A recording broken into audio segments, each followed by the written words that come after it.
Câmeras de segurança de um posto de gasolina próximo ao Hotel Sheraton gravaram tudo. Porque o FBI confiscou seus tapes e deixou um aviso aos funcionários para que não comentem o assunto. Se o governo quer provar de uma vez que o voo 77 atingiu o Pentágono, tudo o que precisa fazer é liberar um desses tapes. Ao invés disso, divulgou 5 quadros gravados por uma câmera atrás do heliporto, e nenhum desses quadros mostra o Boeing 757. The only problem is that the release of these 5 photographs seemed to raise more questions than they answered. First of all, why was the date incorrect in the lower left corner of the screen? Second of all, they really didn't show that there was a 757 that had hit the Pentagon. And thirdly, many people asked, is this the only security camera that was on at the Pentagon? The Pentagon. This is the nerve center for the United States military, supposedly the most secure building in the country. And this is the only video footage that was available of the most heinous attack ever recorded at the Pentagon? Where were all the other security cameras aimed?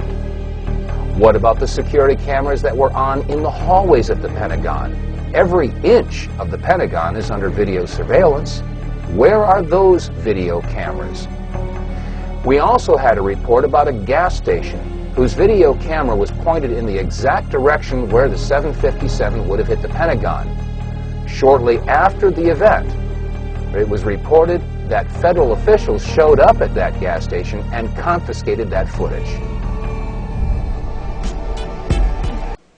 Porque as fotos tiradas por um satélite 4 dias antes do 11 de setembro mostram uma marca branca no chão do Pentágono. Ela marca exatamente a trajetória do que atingiu o Pentágono 4 dias depois. A Torre Sul entra em colapso e cai no chão em aproximadamente 10 segundos. 29 minutos depois, a Torre Norte segue para o sul, caindo em aproximadamente 10 segundos. A explicação oficial é de que o fogo interno foi causado por um detrito que caiu e acendeu alguns tanques de combustível que estavam dentro do prédio. Se isso for verdade, o prédio número 7 será o terceiro edifício da história a cair devido ao incêndio. Os primeiros 2 são as Torres Gêmeas. No dia 6 de agosto de 1970, um prédio de escritório de 50 andares em Nova York queimou durante mais de 6 horas e não caiu. No dia 4 de maio de 1988, um prédio de 62 andares em Los Angeles e o fogo se espalhou por 4 andares e não caiu. No dia 24 de fevereiro de 1991, um arranha-céu de 38 andares na Filadélfia queimou durante mais de 19 horas. E não caiu. No dia 17 de outubro de 2004, um arranha-céu de 56 andares na Venezuela, construído em 1976, queimou por mais de 17 horas. E adivinhe, não caiu. E então, em 11 de setembro de 2001, 2 arranha-céus novíssimos, completados em 1973, queimaram por 56 minutos e 17 minutos, respectivamente, queimando em 4 andares e depois caindo completamente até o chão. E pense, o governo federal quer que acreditemos que essas estruturas maciças foram destruídas por 35 mil litros de combustível de jato? Rapidamente desmascara isso. O voo 157 bateu na Torre Sul entre os andares 7, 8 e 80 às 9h02 da manhã.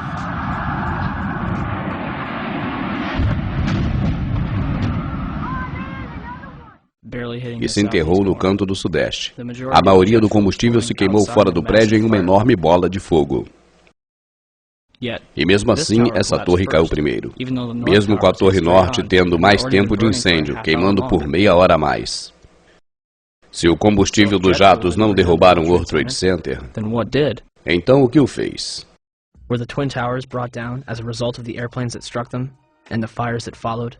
Or were they brought down in a controlled demolition? Where would people get an idea like that? Pancake theory. according to which the fires, while not melting the steel, heated it up sufficiently to cause the floors weakened by the airplane strikes to break loose from the steel columns, and this started a chain reaction. So you would expect then from that theory, which is the official theory, to see a whole stack of floors piled up on top of each other and then a spindle of core columns standing too. The core of each of the twin towers consisted of 47 massive steel columns. If the floors had broken loose from them, these columns would have still been sticking up into the air 1,000 feet. The plane did not cut all those core columns. Buildings to take the impact of the Boeing 707 hitting the building at any location. The building probably could sustain multiple impacts of jetliners. What can do that? What can move mass out of the way? Explosives.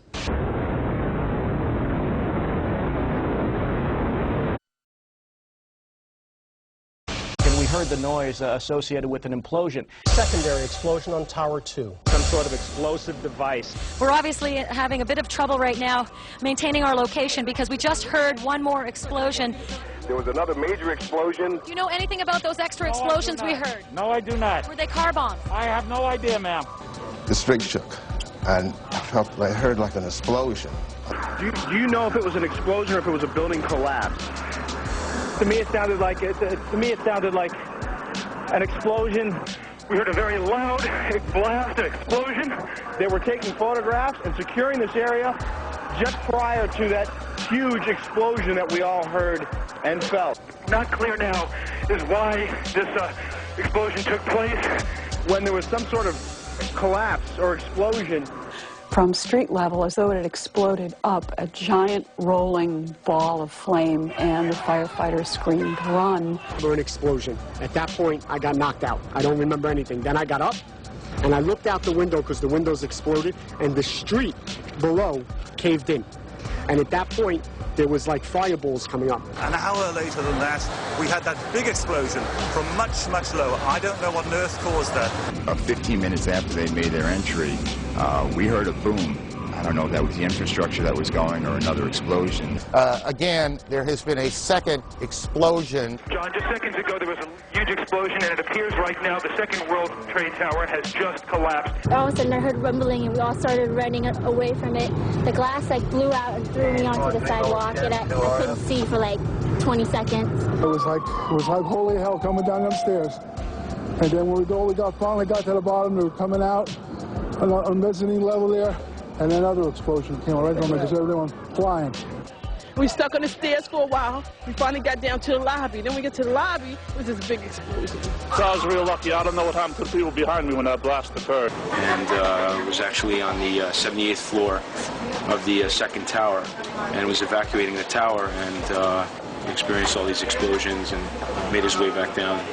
We presume because of the initial explosion there may have been secondary explosions as well that were detonated in the building by these terrorists. There was a secondary explosion, probably a device either planted before or on the aircraft that did not explode until an hour later. I heard a second explosion and another rumble and more smoke. Witnesses also reported that explosions had taken place in lower levels of both the North and South Tower. Ladies that are with me were in the World Trade Center in the first building and escaped through the lobby, where they report that they believe there was a bomb in the lobby. Just get out of the tunnel in the blue. The subway tunnel?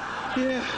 Yes, I was right there. I was down in the basement, came down, all of a sudden the elevator blew up, smoke. I dragged the guy out, his skin was hanging off, and I dragged him out, and I helped him out to the ambulance.